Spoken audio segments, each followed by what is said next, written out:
अस्सलाम वालेकुम जी। मेरा नाम सुहेल अब्बास है और आप देख रहे हैं learn with Suhail official YouTube channel. नाज़रीन, हमने पाकिस्तान और पाकिस्तान यूएस के जो रिलेशंस थे उनकी सीरीज स्टार्ट की हुई है।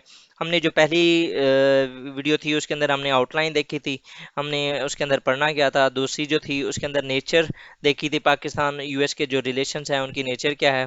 तीसरी के अंदर हमने ये देखा था कि पाकिस्तान और यूएस ने कब कब अपने जो रिलेशन थे उनको रिवाइज किया था और उनके अंदर इशू क्या थे। चौथी जो वीडियो थी उसके अंदर हमने देखा था कि why Pakistan is importance for the US. और आज की जो लेक्चर है उसके अंदर हम पाकिस्तान की जो ओवरऑल हिस्ट्री है यूएस के साथ जो रिलेशंस हैं वो देखेंगे कि पाकिस्तान की 2001 तक, 1947 से ऑनवर्ड 2001 तक, 9/11 तक पाकिस्तान की जो रिलेशंस की जो यूएस के साथ रिलेशंस हैं वो किस तरीके से रहे हैं। तो स्टार्ट करते हैं। सबसे पहले जी, जब पाकिस्तान बना था, तब यूएस के जो प्रेसिडेंट थे वो ट्रूमैन थे। ठीक है। और आपको आइडिया है, लास्ट लेक्चर के मैंने में बताया भी था कि 1947 में पाकिस्तान बना, तो 1949 के अंदर यूएसएसआर ने अपना जो न्यूक्लियर टेस्ट था वो उसको डेटोनेट किया और उसके बाद यूएस और वर्सेस यूएसएसआर जो थी वो एक कोल्ड वॉर स्टार्ट हो चुकी थी। ठीक है, वो दुनिया के ऊपर कब्जे की जंग थी कि जो वर्ल्ड वॉर थ्री थी, सॉरी, जो थर्ड वर्ल्ड थी उसके ऊपर कि कौन अपना ज़्यादा रोब जमाएगा, तो उसकी जंग थी। तो ज़्यादा से ज़्यादा दोनों जो कोशिश कर रहे थे, जो वेस्ट था वो कैपिटलिज्म था उसको वो प्रमोट कर रहा था, जो सोवियत यूनियन था वो कम्युनिज्म को सपोर्ट कर रहा था। और दोनों ज़्यादा से ज़्यादा अपने जो अलायंसेस थे वो बनाने की कोशिश कर रहे थे, ज़्यादा से ज़्यादा नेशंस को अपने एक जो सर्कल है उसके अंदर लाने की कोशिश की जा रही थी। तो तब जो पाकिस्तान जो यूएस के प्रेसिडेंट थे उसने सबसे पहले इनवाइट किया नेहरू को, ठीक है, टू वाशिंगटन। लेकिन उसने लियाकत अली पाकिस्तान को इनवाइट ना किया। जब 1947 के बाद पाकिस्तान और इंडिया आज़ाद हुए तो यूएस ने इंडिया को इनवाइट किया जबकि पाकिस्तान को ना किया। जब नेहरू को इनवाइट किया गया तो लियाकत अली खान ने इमीडिएटली अनाउंस किया कि हम मॉस्को जा रहे हैं। ठीक है, मतलब कि हमारा जो पहला विजिट होगा वो मॉस्को का होगा। लेकिन इसको देखते हुए अब क्योंकि पाकिस्तान उनकी झोली में जा रहा था, पाकिस्तान जाना चाह रहा था रशियन ब्लॉक में या सोवियत यूनियन के ब्लॉक में, तो ट्रूमैन ने इस सिचुएशन को अंडरस्टैंड करते हुए उसने लियाकत अली खान को भी बुला लिया। ठीक है। अब दोनों ने जो विजिट किया, नेहरू ने 1949 के अंदर विजिट किया, लेकिन it was not successful with respect to Washington point of view. मतलब कि जिस तरीके से वाशिंगटन चाहता था, जिस तरीके से यूएस चाहता था कि इंडिया हमारा यहाँ पर अलाई बने, और वो उस तरीके से इंडिया उस चीज़ को बनने को तैयार नहीं था। इंडिया ने, मैंने आपको पहले भी अपने जो लेक्चर्स थे उसके अंदर बताया है कि किस तरीके से इंडिया की जो पॉलिसी थी वो एक न्यूट्रलिटी के बेस के ऊपर थी। तो लेकिन फिर पाकिस्तान के जो प्राइम मिनिस्टर थे लियाकत अली खान, ये गए, ये इन्होंने मॉस्को ना गए लेकिन इन्होंने वाशिंगटन गए इन 1950। तो वहाँ पर इनको काफ़ी कुछ ऑफर किया गया, मतलब कि इनके जो पाकिस्तान के उनके साथ जो रिलेशन थे वो काफ़ी बहाल किए गए। पाकिस्तान को मल्टीपल किस्म की ऑफर्स की गई। उनके अंदर एक ऑफर ये भी थी कि यूएस चाहता था कि पाकिस्तान अपनी जो बेसेस थी वो दे यूएस को।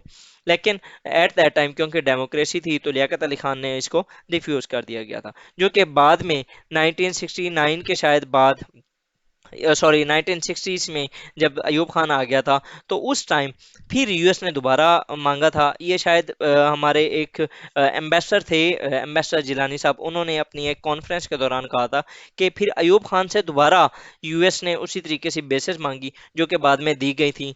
और फिर U2 इंसिडेंट भी हुआ था, वो अभी हम आगे पढ़ेंगे। तो अर्ली हिस्ट्री में पाकिस्तान को इनवाइट किया गया कि इस बेस पे कि पाकिस्तान रशिया का या सोवियत यूनियन ब्लॉक में इंटर ना हो। ठीक है। इंडिया ने न्यूट्रलिटी शो की, पाकिस्तान ब्लॉक में शामिल हो गया। उसके बाद मोहम्मद अली बोगरा जो थे वो दोबारा गए यूएस, और उसके बाद उन्होंने जो यूएस ने हमें दी क्या, गंदम के thousands of tons of wheat ship to Pakistan. That same year Ghulam Mohammad जो पाकिस्तान के अगेन जो गवर्नर जनरल बने, उन्होंने क्या किया, visited Eisenhower and came away from the meeting with a commitment from the US to consider providing military assistance to Pakistan.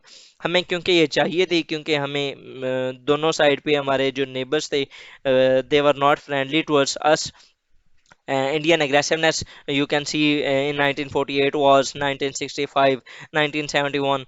So due to that reason Pakistan was looking for military जो instruments थे या equipments थे जो कि at that time Pakistan को मिल रहे थे US की तरफ से।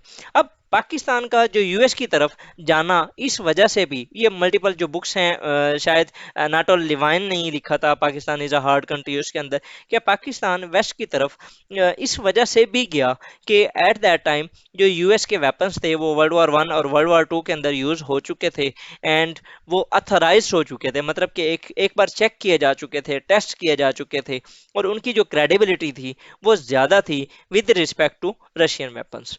ठीक है, और दूसरा एक रीज़न ये भी थी कि पाकिस्तान जो है उस टाइम क्योंकि इकोनॉमिकली भी वीक था और जो रशिया था या सोवियत यूनियन जो था वो उस टाइम पैसे देने के चक्रों में नहीं था, वो ज़्यादा से ज़्यादा उसकी ओवरऑल अगर आप देखें पाकिस्तान के रशिया के साथ जितने भी रिलेशंस हैं या उसके रशिया के जितने भी नेशंस के साथ जितने भी रिलेशंस हैं उसमें वो ज़्यादा से ज़्यादा इन्वेस्टमेंट वहाँ जाके खुद करता है ना कि वो पैसे देता है, जबकि यूएस क्या है वो इस तरीके से नहीं करता, वो डॉलर्स देता है और पाकिस्तान को क्योंकि डॉलर्स चाहिए थे इसलिए पाकिस्तान यूएस की तरफ गया।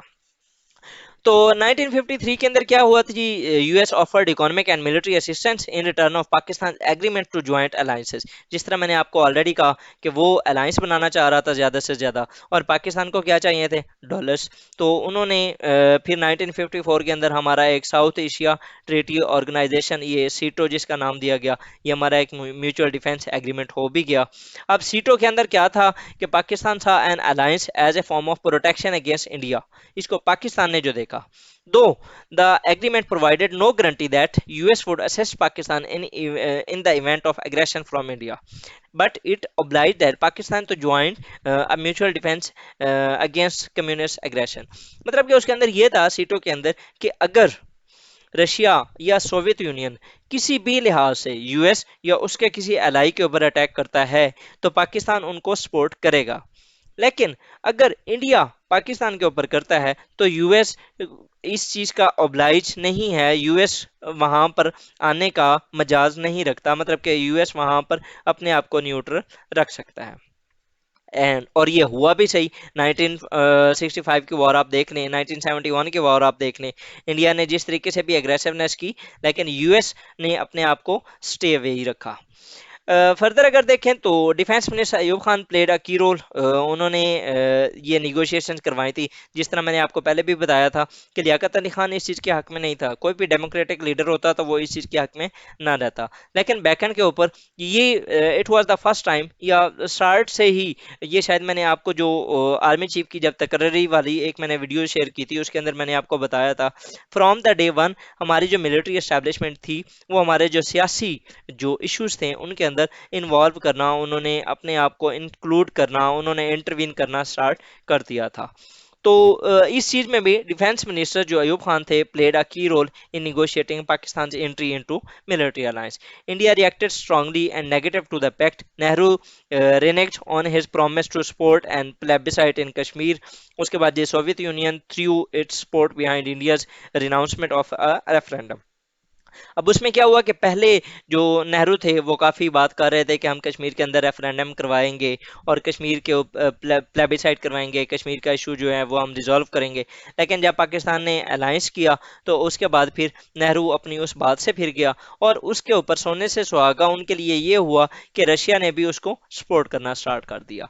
ठीक है, उसके बाद फर्दर फिर पाकिस्तान ने 1955 के अंदर बगदाद पैक्ट किया, वो भी इसी तरह का एक मिलिट्री अलायंस था जो कि बाद में इसको इवन के इस पैक्ट को रशियन जो सॉरी इजिप्टियन जो प्रेसिडेंट थे जमाल अब्दुल नसर इसने भी इसको कंडेम किया था और वो क्योंकि पैन अरबिस्ट था और वो उस टाइम पैन अरबिज्म जो अरब वर्ड थी उसको इकट्ठा करने की तगदो में लगा हुआ था, तो उसने इस चीज़ को बहुत ज़्यादा कंडेम किया कि पाकिस्तान क्यों वेस्टर्न ब्लॉक का पार्ट बन रहा है। ठीक है, उसके बाद जी बगदाद पैक्ट जो था उसको बाद में रीनेम किया गया बाई सेंटो क्योंकि उससे 1959 के अंदर इराक ने विड्रॉ कर लिया था।